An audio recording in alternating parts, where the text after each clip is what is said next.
I'm Sharani Straskandon. I'm an infectious diseases consultant. So necrotizing fasciitis is a soft tissue condition where the soft tissues, that is the fat and connective tissue under the skin and between the skin and the muscle, gets infected and inflamed.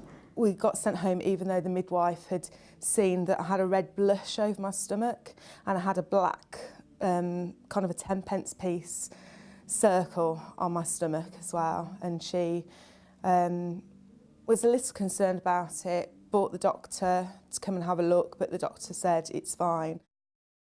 Now, what we're very interested to do is to try and estimate the risk, particularly in women who have recently given birth. And as a means to do this, we undertook a special study using data from 2009. Now, if we compare the risk in women who haven't recently given birth but are of the same age group, then what you can see is that the women who have given birth in the last few weeks, they have an excess risk around about 100 times greater than women who haven't recently given birth. I'm sat here with an infection and I'm sweating still. I've got my baby in my arms, sat in a wheelchair that my dad had managed to find, surrounded by pregnant women in labour. And at this point we didn't know what sort of infection I had, whether it was infectious or not.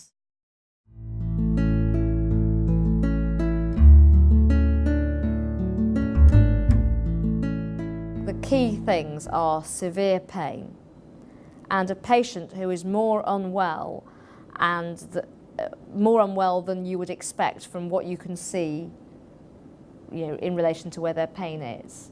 So they may have a low blood pressure, their blood test results may be haywire, they may not have a low blood pressure if they're very young, but they may have a very fast heart rate, they may have a high temperature or a low temperature. They just look very, very unwell compared with the situation that one might have expected. The signs of a wound infection are very easy to spot normally. Redness around the skin, maybe blistering, pain, ooze. The patient may have a fever. I went back to the midwife station and said about all the pus and everything, and they said, oh, well, the doctor's coming to see you later, and gave me a sanitary pad to hold over the wound so I could still get up and look after Edith.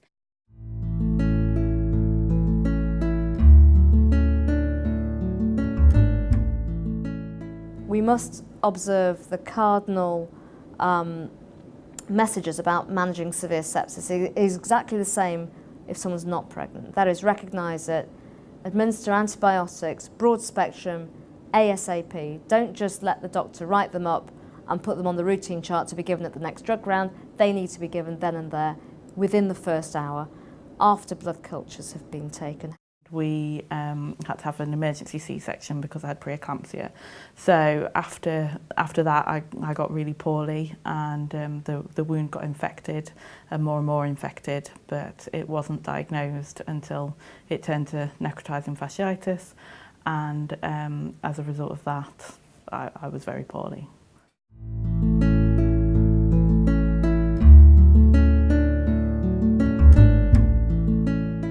Treatment needs to be broad spectrum, enough to cover group A strep, probably Staph aureus and E. coli.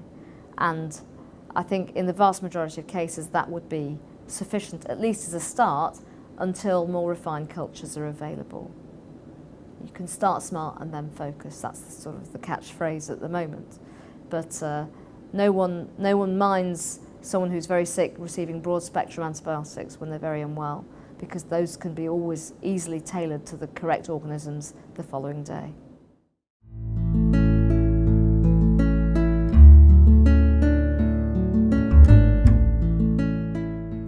It's long been known that Group A strep can spread in healthcare settings, not just from Dora Colebrook and Semmelweis's work, but also from modern day outbreaks, not just in the maternity setting, but also in surgical settings and nursing home settings.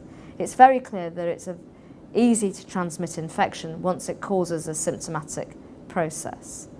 And those guidelines reiterate what should happen in the healthcare setting if even one healthcare associated infection with Group A streptococcus is identified.